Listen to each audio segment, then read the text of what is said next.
welcome back for Game 4. We also welcome back OPL's Direwolves as they go up against a team that just pulled off a magnificent upset over EDG Infinity Esports. We were just talking about the fact that when we came into the day, the group looked pretty much done with EDG at the top, possibly Direwolves in second seed, but now everything is up in the air. Yeah, I mean, no matter how this game shakes out, we still have to watch the last game, because if Infinity wins, then we might have a potential three-way tie if Direwolves can beat EDG. And at the same time, if Direwolves win, then we're still watching them against EDG to see who gets the first seed. So much of this day has been made exciting by the fact that they pulled off not only an incredible upset, but an incredible comeback against EDG. Yeah, it's insane, honestly. Just taking a look at this, you would have expected it just to be cut and dry. So the fact that it isn't, you already see the boy himself, Shernfire, insanity. I don't know, man. You already said it. It comes down to the last game of the day for me. If Direwolves can bring this one back.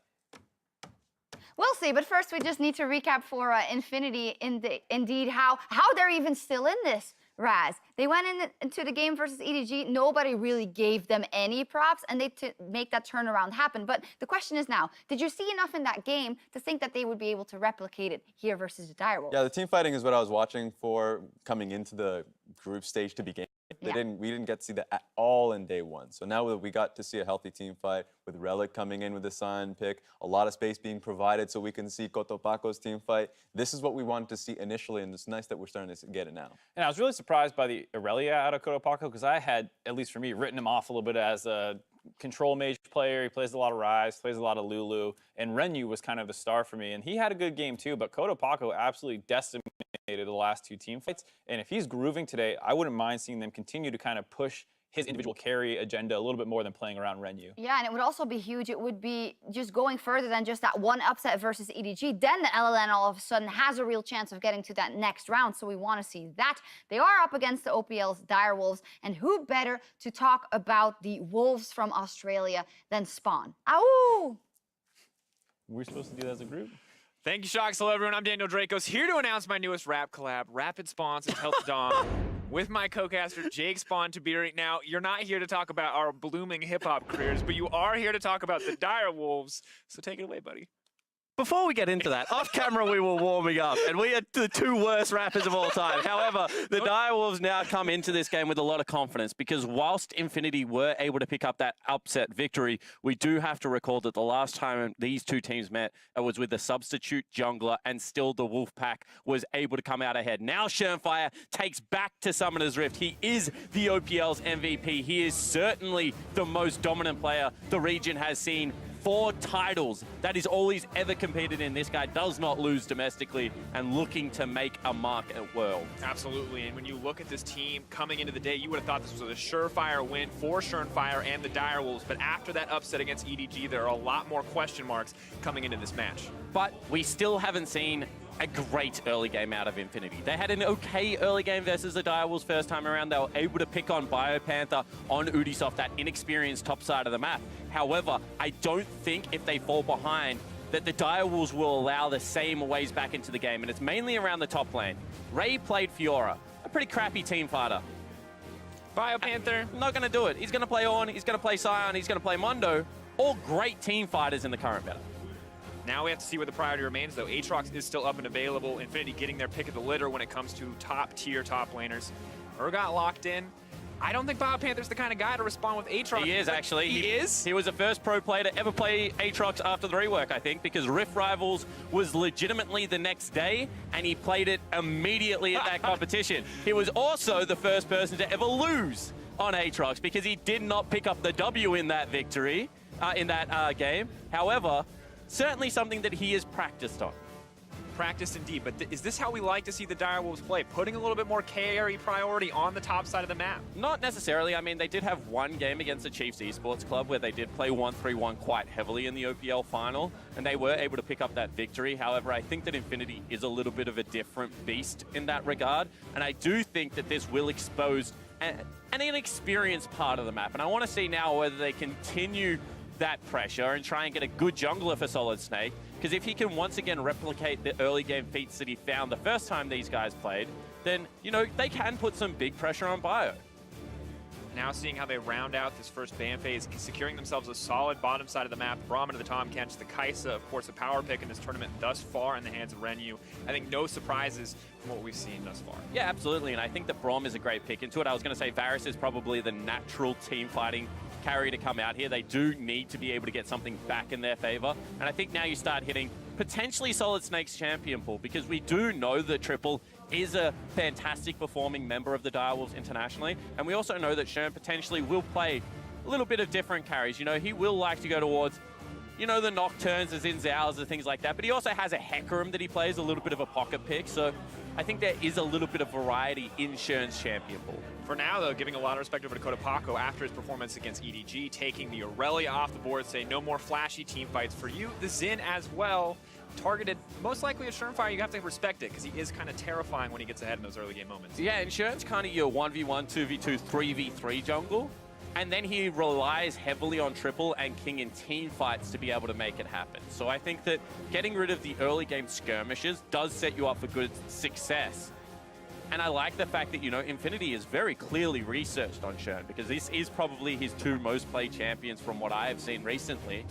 And that is not what I expected coming out of the Direwolves lineup. I thought maybe he'd go back to something that he's used in the past, when he used in the final, like the Zac, but the Skarner coming in for Shernfire. Also taking away from SolidSnake, though. SolidSnake, a very accomplished Skarner player in his own region, so maybe doubling up is a solid pick for Shernfire and a takeaway from Infinity. Yeah, absolutely. I can understand that. However, SolidSnake can now go towards something a little bit more aggressive, potentially try and help Relic out in that top lane. That's definitely more aggressive. I don't know how much it's going to do early spawn, but that is an aggressive pick, certainly. And now they just need some magic damage. And I think, once again, you know, go towards a Galio. This composition would make so much sense. They would have such great dive onto the backside of the map. You know, you're not going to be able to save Triple, save Cupcake from the Nocturne Galio combo. We'll be able to shut down some of that map presence of the Tahm Kench as well. But it's not going to be the case. This pick ban is just, you know, everyone grabbing comfort right now. Grabbing comfort, but I also like it because we talked, when Shernfire wasn't a part of this team, Triple and King mid to late game team fights were clutch to get this team the win. And if you have 2 picks that can just delete a single member, maybe you can stop Direwolves from setting themselves up in that position, but they're not going to let it happen. Is this... All right, Lissandra going into the mid lane. Yep. I think that that is a little bit, like, I understand what your thought is, you know, get the pick, generate a gold league, maybe fight on your terms. However, reality of the situation is now you've got Nocturne that wants to be able to dive onto the back line. No one else really able to follow him, apart from maybe a LeBlanc if you get a creative flank. At the same time, you're going to have lockdown CC coming out of Shern, coming out of Triple if you do overextend. And they don't have the best initiation coming out of the Infinity lineup. And, you know, ease of execution is something that you do have to talk about. At the same time, I mean, I think that Shern now can be a little bit more successful in this comp, and both teams very much changing up their style from what we have seen so far. Much less about the team fights for Infinity. You know, after the success against EDG, I think we all kind of just expected them to stick to that style, but a little different here with the Nocturne, with the LeBlanc. Looking at the draft, though, Direwolves, I think a lot of things that we expected, kind of the more safe pushing bot lane over there, giving Shernfire a bit more priority with those early powerful lanes. Lissandra, though, feels like a bit of a curveball, especially after Triple was such a monster on the Azir, pretty much single-handedly starting most of the plays that won Direwolves the game. Well, Triple really does change his playstyle based on what Shern is playing, and they've got a lot of lockdown. If they can get priority over this mid lane, expect them to be able to team up and rotate around the map. They really do use Triple as a resource that they give heavily to Shern. He is a big invading jungler. He is a big farming jungler. And I want to see whether that is the playstyle that comes out, because not going to be on the most impactful early game, but can zip around the map nicely. And Infinity would be the team right now that has the confidence after picking up that surprise upset. Definitely the case. All eyes on Infinity. Can they bring it back? A rough day 1 could turn into a miraculous day 2, and quite frankly, already has. But another win here sets them up for a beautiful set of tiebreakers, depending on how the rest of the day plays out. Direwolves on the opposite side. Shernfire finally returning. Not the start that they wanted without their main jungler, but getting a 1-1 on day 1, not too bad. I'm going to turn it around here, hoping to show us more. Yeah, and you know, I do want to talk about the pressure that now is on Shern, because he would have watched those 2 games from the sideline. He would have been very thankful that Ubisoft came onto the team, got themselves that victory. But as you can see, this is a guy that they really do play around, and he is an early game powerhouse, and this is what we expected to see. However, he is filling more of a facilitation role, and it's certainly not something that he has done all that much of in the OPL. And I think that they are now playing a different style, and he would be feeling the pressure because this isn't a comfort pick. This is a situation where, you know, the rest of the team has already started up a couple of games, and I think there's a lot of pressure of the captain of the Direwolves now to be able to replicate the feats of Ubisoft on day one. That is definitely the case, and one of the best things about Shernfire for this team is when you see a low jungle proximity there, he's just so effective with his ganks, because he shows up, he makes stuff happen, but he never has to spend too much time around his laners because he is so effective when he does. Is that going to be the case? Is someone like BioPanther going to need a little more hand-holding, not a guy we expect to play carries? Yeah, well, the thing is that the jungle proximity is low because what normally happens is they push waves, and then Shern is the person that walks into the jungle, and then if Shern needs help, they collapse around Shern with those pushing waves. So I think that he actually doesn't go to lanes to gank as much as people would probably think, unless he's playing something like the Zac. He is much more of a heavy invade style jungler. I think that now they're giving him a super leash, actually. Bio actually went to the second camp with Shern before going to lane. That is crazy. You did say, when we were looking at this team on day one, hey, normally they put so many resources into Shern, but Spawn, I did not expect this man to get a 2-camp leash from the Aatrox top, who I would assume wants to be in lane to maybe contest for level 2. Yeah, I would assume that as well, Dracos. And there is a little bit of, you know, a meme that BioPanther is the nicest guy in the OPL. He's always smiling, always happy. But I think that's a little bit too nice. You shouldn't sack your Aatrox lane to your jungler. We saw what Relic did on that Scion in those team fights, and Urgot, an even more powerful champion in the current meta. We're going to have to see if that counts against Direwolves as we move later. If this lane advantage for Relic, this early push pressure, is going to work out for him. For now, though, Shernfire speeding through the jungle, as expected with the double leash. Yeah, exactly right. Bottom side. And both junglers going for the exact same clear. This is maximum experience that you're able to pick up. Both of the junglers are level 6 impact junglers. If you face check, you also probably would go down, as that's going to be... It does make it a little bit difficult to finish out that kill. Ignite may have been a different story, but safety here going to be important in moments to come, especially with Shern threatening. Cotopaco, though, just continuing to level up, it feels like game to game, throwing down a lot more pressure in this early laning phase. And I think there is something to say, you know, Infinity's first opportunity to play on the international stage, we have only seen Rainbow 7 before that. So the players on the Infinity lineup would be wanting to put their best step forward. And sometimes early on in the tournament, that can cause you to overreach. You know, the nerves would also have impacted them, and potentially rallying behind Arce, one of the most experienced members of the team, getting them a little bit more confident, saying, you know what, guys, if we just play our style, our game, we are able to take it because, you know, if you're in the same region as Rainbow 7, a team that Direwolves have played against in the past and actually lost to historically in the past, then you would expect something great to come out of this region. And Infinity didn't show it day one, but an upset against a major region certainly would start to breathe some hope into the lineup. Now the question becomes, where does everybody go here in the early to mid game? Level 6, as you mentioned, both for the junglers, for the mid laners, top laners as well. This is going to be a huge action point across the map. Ultimates are key for both these compositions. And we talked about Shernfire. Normally, I feel like he does so much in the early game for this team. Yep. This time, it seems like he's really content just to farm up, and it is a bit surprising. Yeah, it certainly is, and I think what they're going to look to do now is get some good vision on top side and mid for triple, you know, allow Shern to be there for some counter ganks, but if it's not going to be any action around that lane, they'll float up the pressure of triple of Shern into the top side of the map and try and get BioPanther rolling. When you've got so much CC coming out of that top side, you know, probably a guaranteed kill if you're able to get up there. Is now some action down bottom. A lot of patience there on the Devour from Cupcake. Like the way he played that one.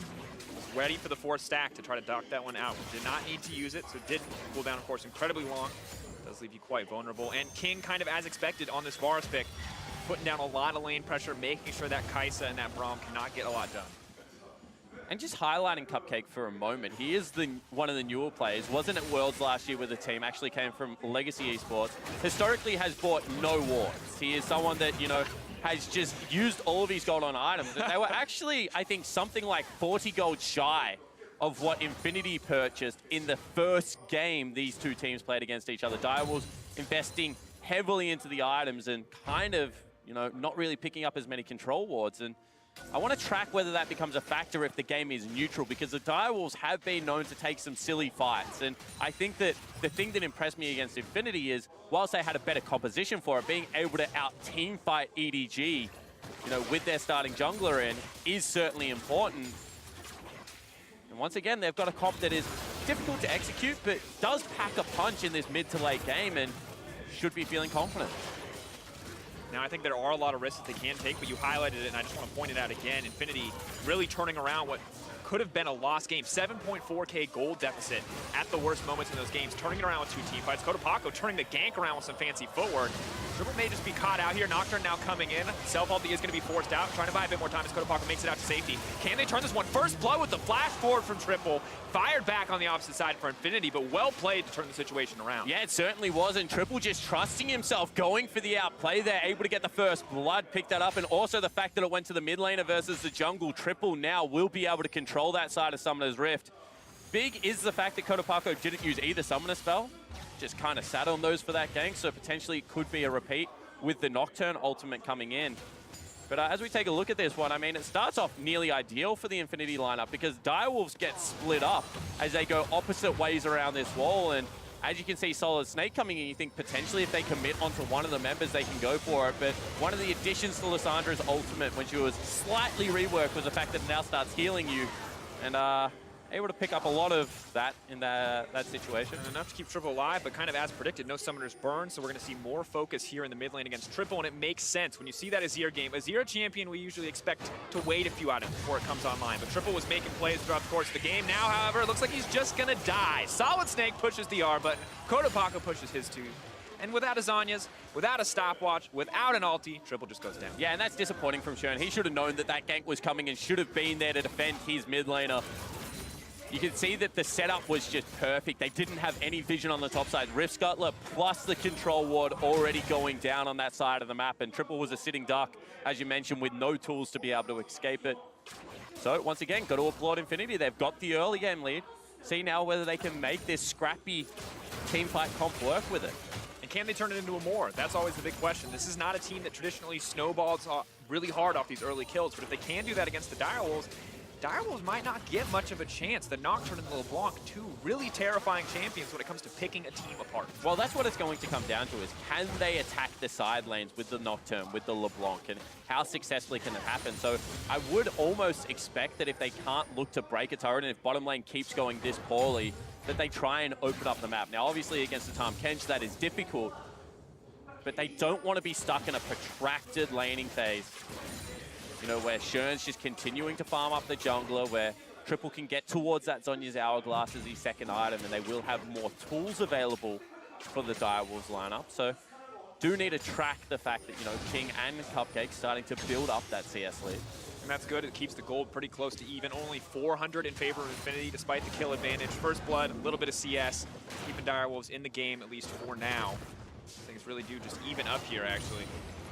Blue buff handed off to Cotopaco, though. I think we can expect to continue to have him start to push in this lane, but Triple still playing with a lot of confidence, not going for the Aftershock, not the tanky Lissandra, more about the Electrocute and actually winning out in some of these trades. Yeah, and if he did go for Aftershock, probably would have lacked a little bit of damage in these teamfights, would have been relying heavily on King. As we mentioned, BioPanther not really known to be a threat.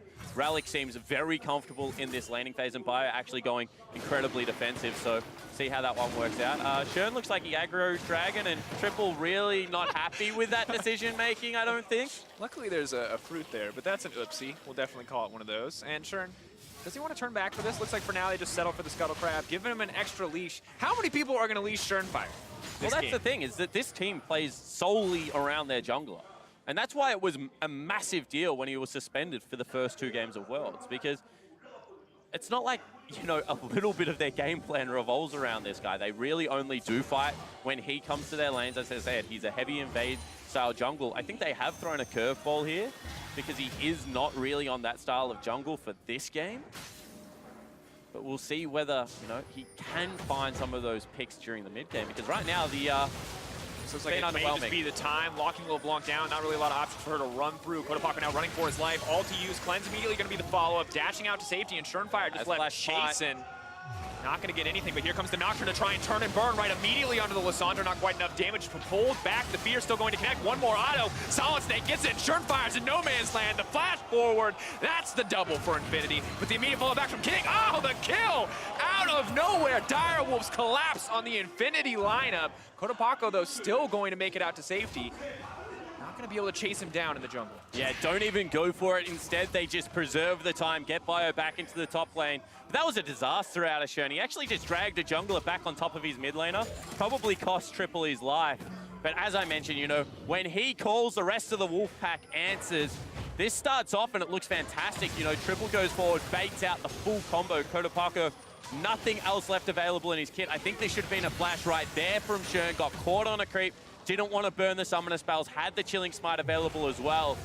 And just a turnaround gank potential as you keep highlighting. And this is what I'm talking about. Shern kind of pulls him closer to Triple, gives him 2 free auto attacks as opposed to spacing that one out. Just something small. Completes the fear tether, and luckily King is here, Cupcake is here to respond in this Acer Predator replay, but sadly, BioPanther can't keep that going and take out the LeBlanc. So at the end of the day, Infinity not at all hesitating to make these plays happen and turn some of the plays that the Direwolves have started. And that's what we need to say, you know, the no hesitation, the ability to be able to just play on that edge of risk versus reward, because we've already seen once that Direwolves, if the game slows down, if it goes to team fights, look to be the more coordinated team in that situation. However, if Infinity can get under their skin, especially someone like Shernfire, he's an emotional player, prone heavily to tilt, even in domestic games.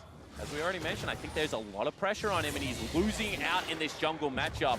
SolidSnake having a very impressive early game. Now a little bit of aggression on the bottom side. Kaisa going to look to go in for a little bit more, forcing out the devour from Tahm. Kench can't stop himself from getting stunned, however. Trying to buy a bit more time for King to run out of this one, but the Braum is doing so much damage. That's the Kaisa ulti being used up. King is going to fall, and now their eyes are set on Cupcake. May just make it out to safety. Not going to push for the dive, but Infinity with the 2v2 kill. And this is what happens when you use summoner spells in the mid lane to try and take down an opponent. All of a sudden, King pushing up in that lane, trying to continue the aggression with his completed walk, but not able to get it done. That actually might result in a mid lane turret. You can see Ping's on the way. The rest of the team wants to get in on the action. Shernfire ready to fight for this one. Relic is here. Both top laners are here. Just going to be 60-70% of the tower's health, though. Not quite enough priority, but it does mean the bot lane is free to hit onto that tower. Now, Cupcake coming in, the TP coming in. Direwolves going to look for the turn. Haven't quite found anything yet, though. Renyu's still completely untouched on the backside. Now the Nocturne comes out. They can't see the Kaisa. She's weaving in and out of the fight. It's effortless. Lissandra ulti is not followed up whatsoever. And here comes death and destruction for the Direwolves. Shernfire turning as much as he can. That's 2 kills. Getting traded back and forth. But at the end of the day, the 3 for 2 in favor of the Infinity lineup. And that was such an impressive ultimate. Now Relic once more. One more. Gonna bring him back. Fear beyond death. And there's not another name for Tilted after that one. Direwolves have to pull it together after a play like that. And Infinity are just rolling at the moment, going to be able to translate it into a turret as well. And the Direwolves looked rocked. Absolutely no response coming out of them there. Every single play they look to make, Dracos, is just turned on them. And this is getting ugly very quickly. And Infinity, they're just leveling up in every single game we see them. Have to look at this one more time. I feel like the thought process is good here from the Direwolves. Yeah, it certainly is. I mean, they think they overextended mid lane. We have the global comp. Let's beat them around the map. But Arce just blocks out all of the damage, and they hold the ultimate until the rest of the team is ready to get into range. As soon as Cotopaco is here, you see the 2-pronged attack flies in. On the backline, Renyu, just superstar 80 carry, puts on the dancing shoes. What a play out of the rookie. And just the ability to continue the fight, you know, the confidence to flash for a kill. You really have to admire the gusto that is coming out of the lineup at the moment. Absolutely stellar play. I feel like so many individual members are stepping up. SolidSnake, you know, has been a factor in these games, but has never been the center of attention. But his Nocturne 5-1-2 now, and Triple 2 kills there, doing his best to kind of fight this back, but still just not enough in these fights right now for the Direwolves. They're looking very lost. And I think that they've finally identified the kind of linchpin of the team, and that is Triple being able to push out mid lane wave on these control mages and turn into a team fighting beast. And they have picked on him at the earlier stages of the game. The reason not really successful domestically is maybe due to a lack of coordination between the mid laners and the junglers of the OPL, and a reason that Shern is such a highly prized possession. But I think that the persistent of SolidSnake and Cotopaco to really stick to that game plan is impressive. They go again. Is coming out, chaining it together. The Tahm Kench doing what he can to save his 80 carry. King's gonna get spat out. He's gonna try to move his way back, but the Braum is blocking any follow-up, and Shernfire dies before he can take anyone else. Left all alone under the tower. King goes down again. And one more time, they make the play. They get everything out of the Direwolves, and there is no response. They're also moving in on mid lane, and you can just see right now, Shern has no answers for what SolidSnake is doing. Anywhere this Nocturne goes, Direwolf members die. Absolute domination from the inside of Infinity. We wanted to see if they could snowball Spawn, if they could take these early leads and turn them into something greater, and they have been doing it at every single turn. And once again, Shern thinks he's read the play, but he's spotted out just as they go in, and the ability to just continue in on the play. I mean, he's not doing anything. He's just stunned in the front line. You got to say Arce tags up every single member there. Maximum CC coming out. Renyu even nearly clips Cupcake in the back end of that. They take themselves another turret. They've got themselves a 4,000 gold lead.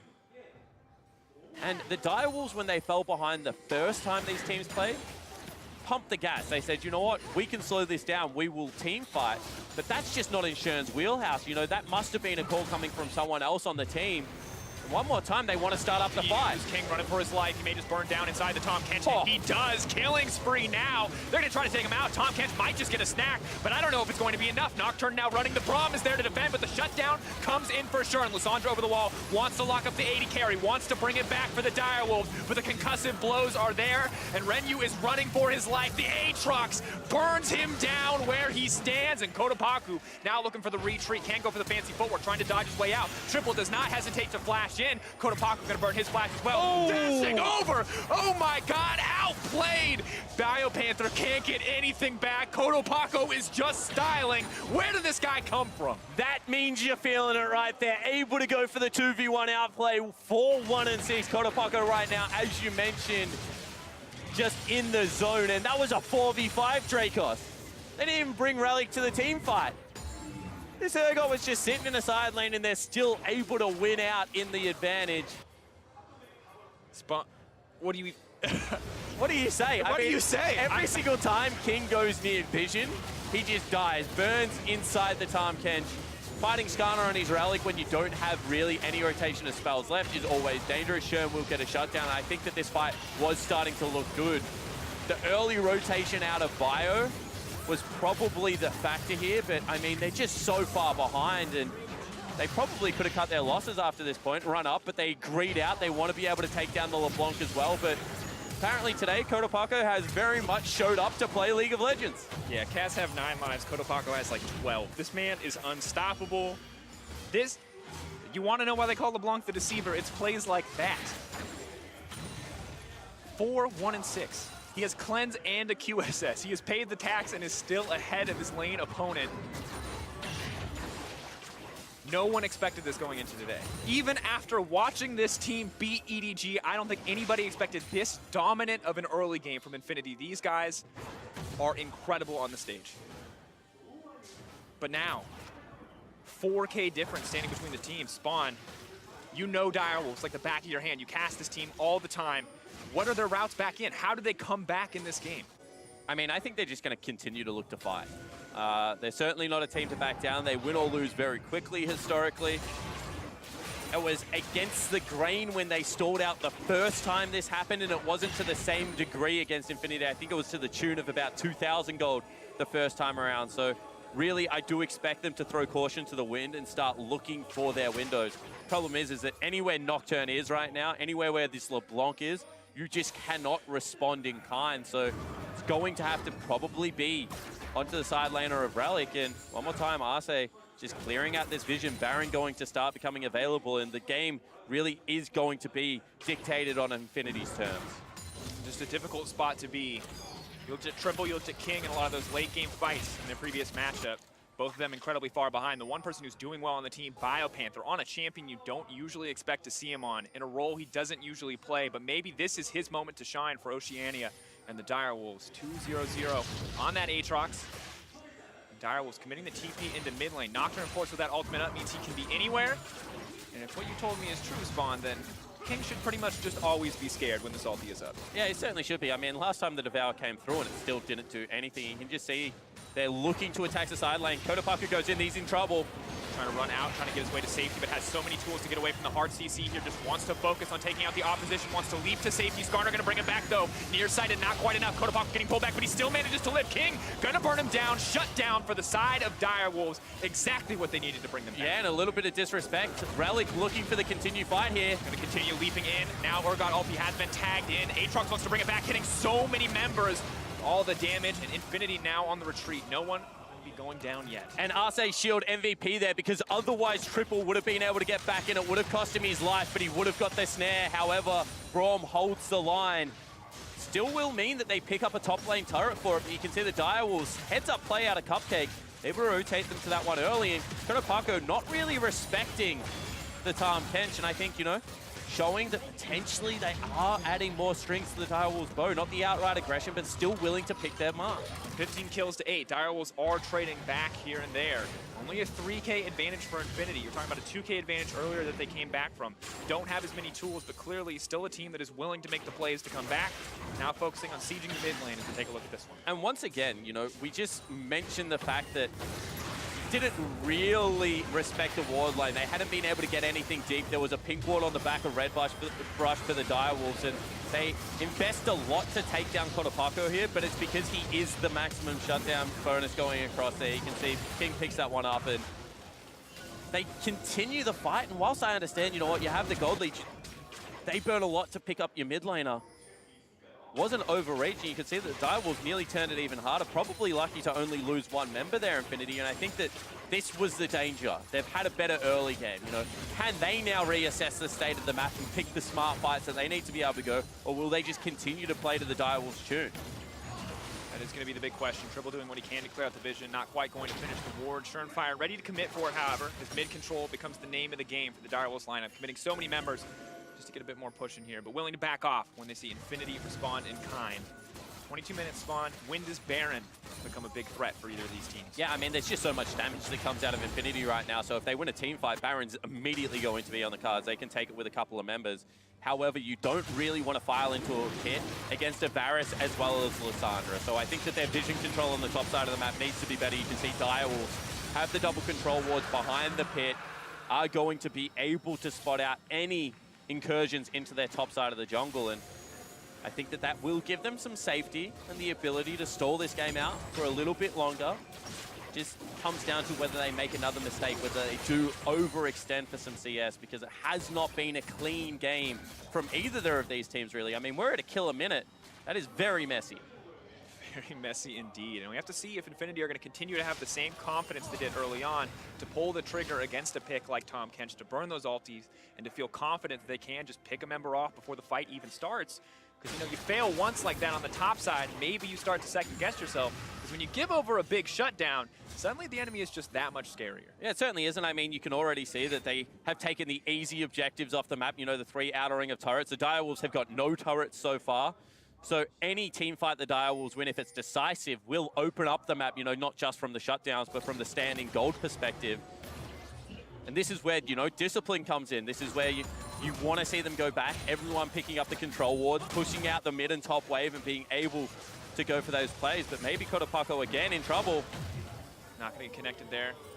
Stun will not go through. Predator has now been used. And I feel like in those tense situations, Spawn, a lot more attention gets turned to the leaders of both teams. Arce, legendary support from Lion on this team, building it back, taking it this far. And Shernfire returning to the lineup, playing a different style with him now at the helm, but have to see him have some calm, cool composure if they want to go further in this match. Absolutely, and other vocal members of the team, you know, both Cupcake and BioPanther are actually quite talkative in the Direwolves comms, so see whether they can continue that. But I think that, you know, QSS tax now starting to play a major factor. You've picked up 3 of them. They're a great item. You're against the Lissandra, against the Varus, as well as the Skarner. So certainly a lot of CC to get out of, but just raw stat for stats, you're paying a lot for the active in what could be a scrappy 2v2, 3v3 kind of game. So this gold lead starting to mean less and less as the game progresses. And I want to see some of that mid-game aggression that we have seen, maybe now. Nocturne ulti is going to be used right onto the Aatrox. Of course, does have the ultimate available if he wants to use it. Not going to use it quite yet. Wants to use it shortly to fear, just not quite enough. BioPanther will be forced down. Shernfire now coming in. Looks like they're going to back off and just be happy with a single ultimate in the end. Ultimate for ultimate. You have to say that, you know, if you get it out of the 2-0 Aatrox or the 6-2-6. Lissandra now look for the follow-up on the LeBlanc. Isn't going to go through with it. I would rather get out the Nocturne ultimate, because now all of a sudden the map pressure not as much.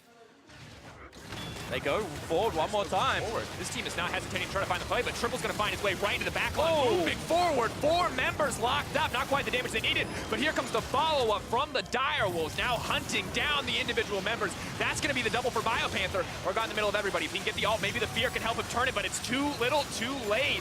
Firing shots back into the belly of Cupcake, and a beautiful fight for the Direwolves. Yeah, it certainly was. They pick up 3 members. Cotopaco looking to see if he can return fire, but they head towards the Baron. And we mentioned the fact that the Direwolves will get back through fighting.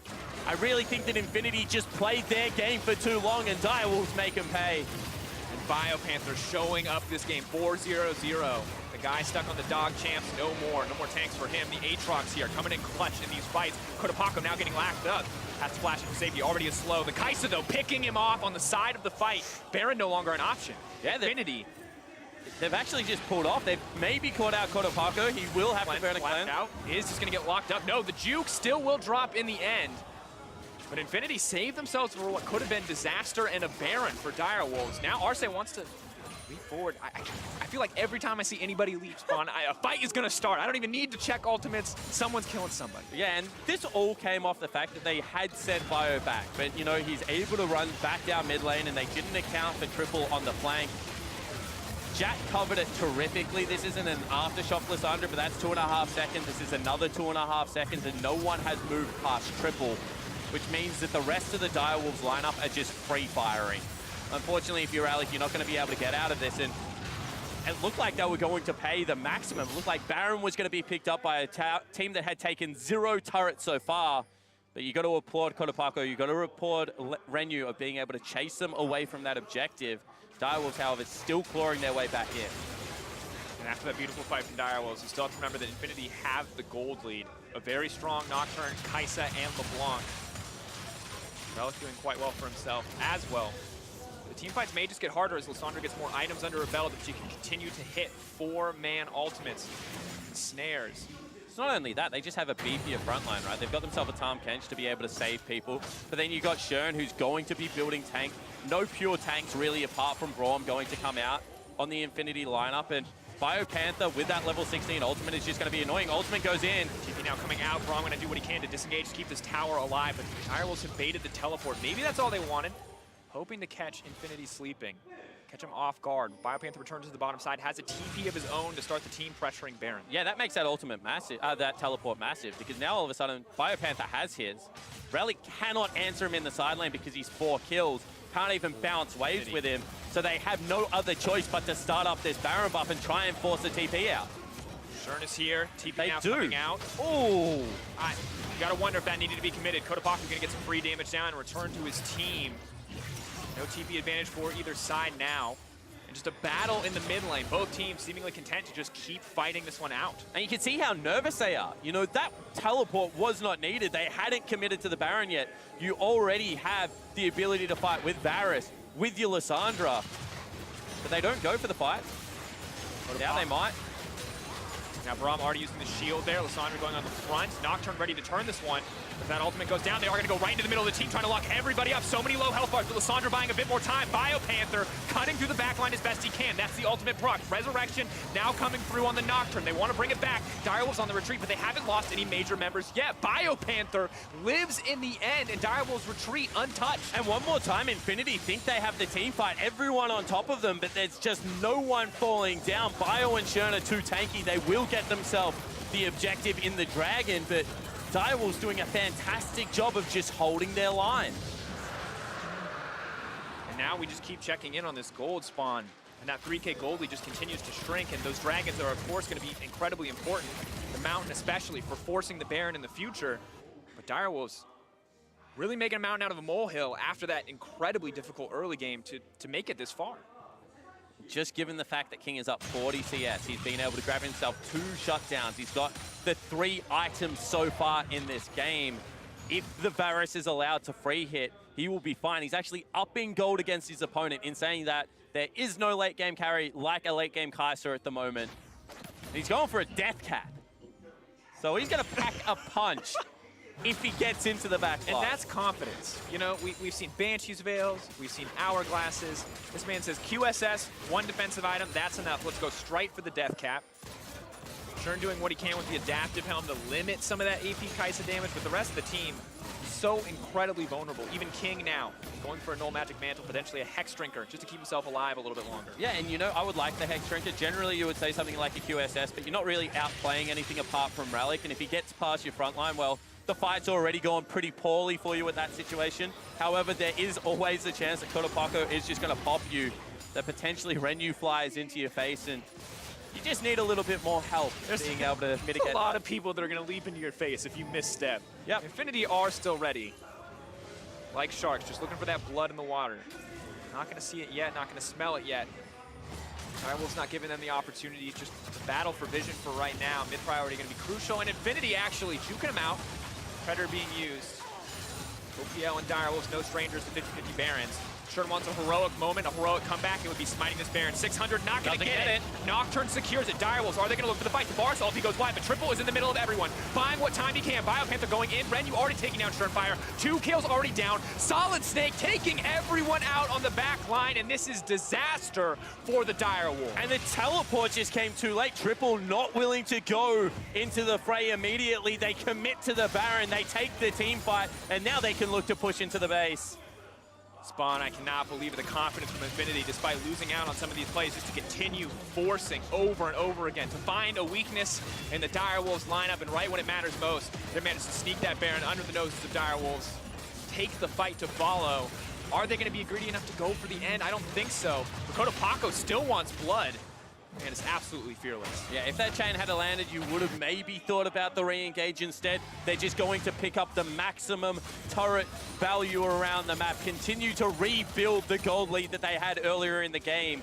And you got to say, the courageous plays just continue to come out of Infinity. We said the game could get harder as it progresses, but the ability to start up the Baron twice, force out the teleports, and this time the Direwolves didn't have the right answer. Would have loved to have seen that teleport come actually towards where Cupcake and King was. Shern commits for the steal, and the rest of the team wants to fight. And if you're in a situation where your jungler is going for a steal, everyone else is fighting, there is a miscommunication because you cannot do both at once. Infinity pick up the maximum, punish them on both accounts, and now in command of this game. And Direwolves caught in that situation without a control ward, no vision into the pit, so it was Shernfire guessing when to go in blind. Oh. That is a big bar of damage coming out of Renyu. In fact, he did more damage than the entire Direwolves lineup. So that's good. That's pretty terrifying.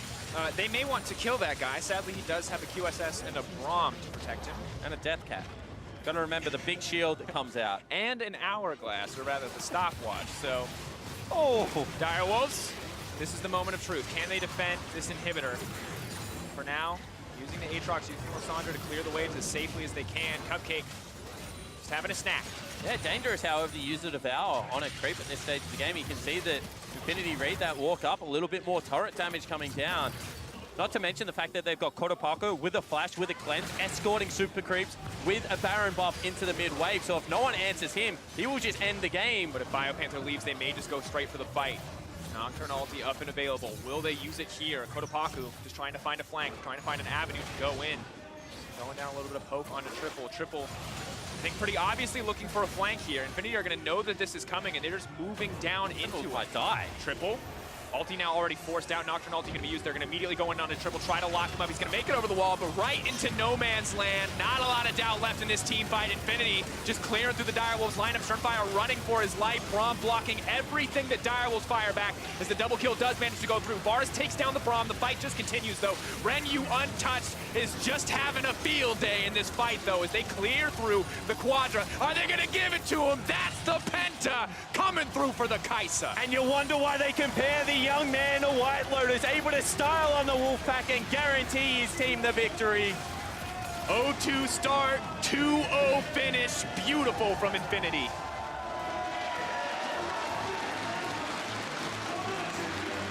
What a turnaround from day 1 to day number 2 for this lineup. Just able to continue the grind in each of their games, Dracos, really not losing the sight of what they wanted to be able to do. And you really have to admire this team, the bounce back, now means that unless there's a three-way tie, they are progressing. This is momentous. With the difficulties of KLG, a lot of people were speculating Latin America, how are they going to do overall at the tournament, but almost single-handedly, Infinity, redemption for them when they beat EDG, and now potentially making it out, pushing it out, forcing a tiebreaker at least in this group. It's an incredible look for this team, for this lineup. For more on how Infinity got a 2-0, let's gather some thoughts from the analysts. Wow. All I can say for how Infinity looked on day one versus how they looked here today. First, they take down EDG, and then they take down the Direwolves, and now their faith is completely turned around. What a story. Yeah, it feels like between day one and day two appearances, this is the biggest turnaround we've had all playing stage. It just looks completely different, and they have great drafts, great team play, and everyone's stepping up at different points. Yeah. They must have had a great talking to, because remember the whole discussion with like the schedule changes happening, the visa discussion, the fact that they just got to Korea, the jet lag, remember, that's 12 hours differences. Yeah.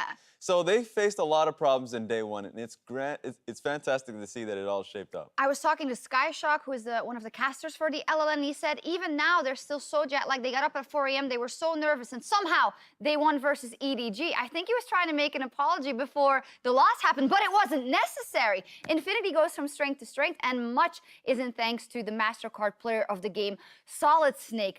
Oh my gosh, this jungle just went off. This is a guy, by the way, who played for a nearly twice relegated team, Zaga Gaming, for most of the year, then was picked up because the coach Soren had faith in him, and man, is he repaying that faith. Yeah, he came up huge this game. He was looking at Shernfire like he was the Shagahog from MGS3, always hunting him down.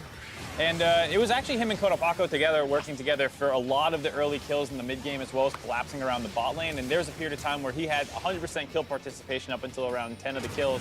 And that was the huge part of the game that got them until the late game, where the Kaisa started to take over a little bit more. Yeah, there were a few points where it was Shernfire trying to get a gank off mid and bottom lane, but every single time SolidSnake was actually able to get a great counter gank through, and just making it super difficult for Triple, because Triple would blow off his ultimate, and then nothing would come off, and he would be able to capitalize. Hey, and Raz, damn, how much does this hurt for Shernfire? This guy he's hailed as the best jungler in the OPL. He, by his own doing, gets taken out of his first 2 games at Worlds, and then he comes back. Everyone's excited because it can only be better, and he gets completely out-jungled by SolidSnake. Well, at this point, fans might be wishing he took himself out for 4 games. I don't think they're going to be too excited with if they go up against EDG and lose and end up getting knocked out of this group stage.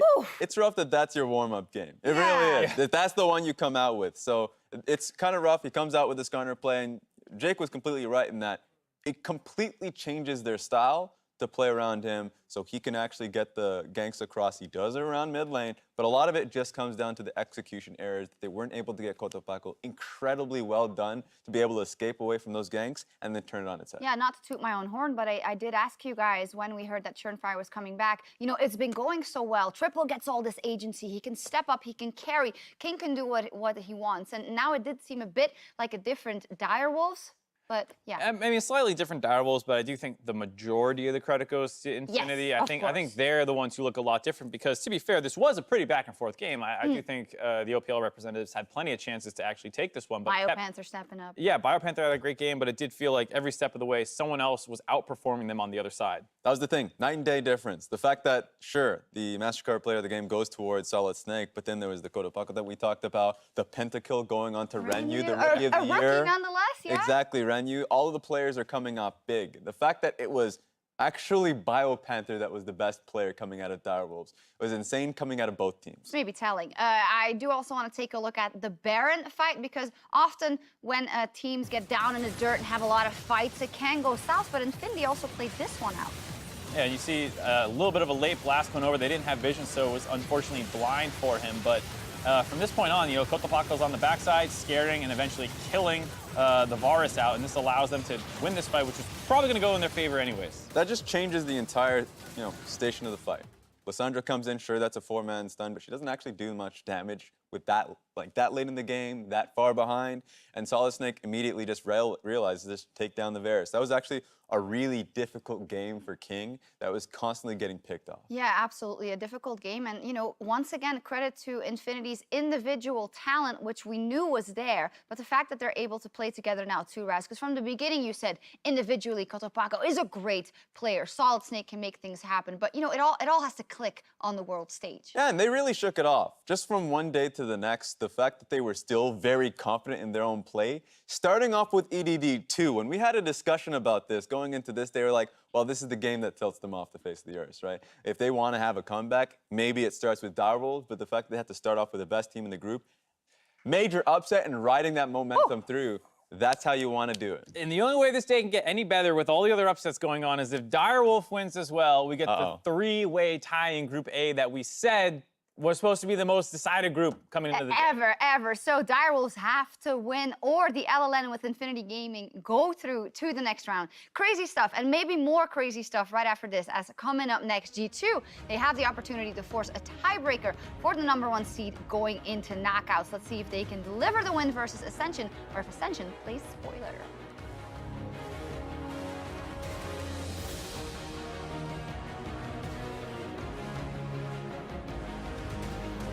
Not going to get anything, but here comes the Nocturne to try and turn and burn right immediately onto the Lissandra. Not quite enough damage to hold back. The Fear still going to connect. One more auto. SolidSnake gets in. Shernfire's in no man's land. The flash forward. That's the double for Infinity. With the immediate follow back from King. Oh, the kill! Lissandra ulti is not followed up whatsoever. And here comes death and destruction for the Direwolves. Shernfire turning as much as he can. That's 2 kills. Getting traded back and forth. I'm behind them here. I'm looking. Kill the Braum, kill the Braum, kill the Braum, kill the Braum, kill the Braum. Yep. Front to back, front to back. I wanna go. This guy. Yeah. No flash. Varus murió. Tanques, A la casa, huevones. tanques. Va tu Yo sigo, casa, sigo. perros. Let's go, win. Not a lot of doubt left in this team fight. Infinity just clearing through the Direwolves lineup. Shernfire running for his life. Braum blocking everything that Direwolves fire back as the double kill does manage to go through. Varus takes down the Braum. The fight just continues, though. Renyu, untouched, is just having a field day in this fight, though, as they clear through the Quadra. Are they going to give it to him? That's the Penta.